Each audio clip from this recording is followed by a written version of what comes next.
Guys, welcome back to my YouTube channel Cuckoo TV. Today we are talking about which species are vulnerable right now. So here is the topic that will be discussed here in detail. Essentially all species and habitat that are vulnerable, but now vulnerable they are depend on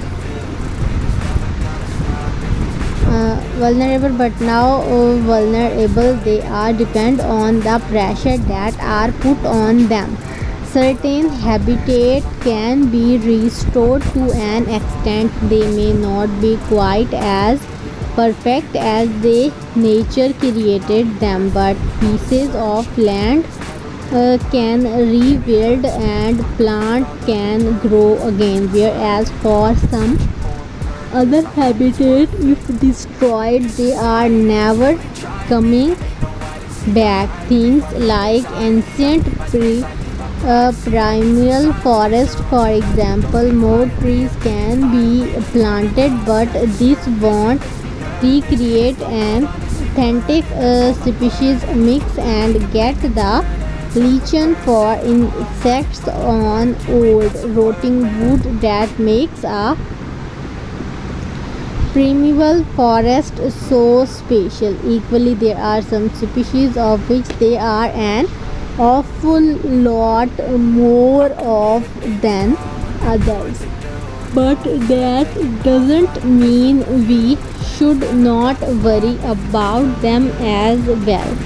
We have seen species go from being very prevalent so being extinct very quickly because of human pressure, but there are some species where we know we have to pull out all stops to save them because they are already in real trouble. There are a million of species of plants and animals that are at risk of extinction if they don't take certain actions.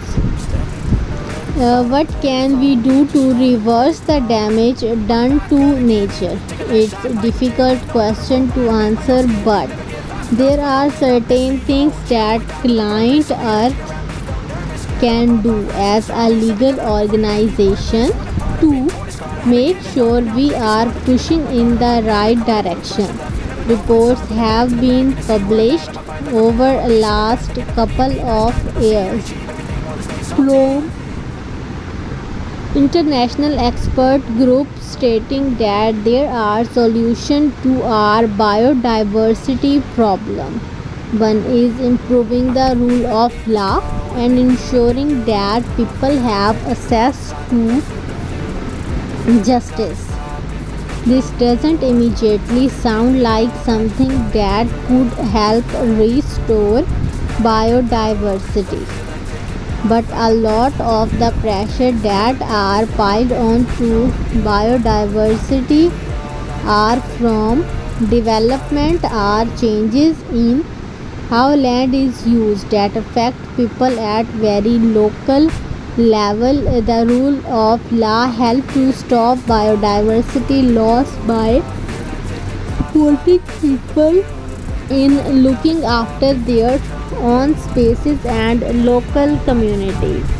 It's important to think about how public money is spent, making sure that even when we talk about subsidizing things like agriculture and fishing or development of road and factories, we do so in a way that bakes in protection of nature and environment.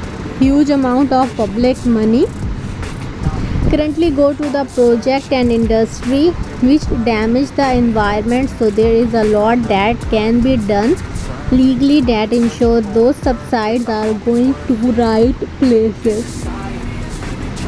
Otherwise public money is just being spent destroying our future survival system. Related to all that, if you have any question you can ask it to me in the comment section. And if you are new to my YouTube channel Cuckoo TV, must subscribe my YouTube channel and press the bell icon for more upcoming videos and details, as well as suggest us different topic for future that will be beneficial for you. Thank you so much guys for your support. Keep watching and keep supporting to my YouTube channel Kuku TV. Thank you so much.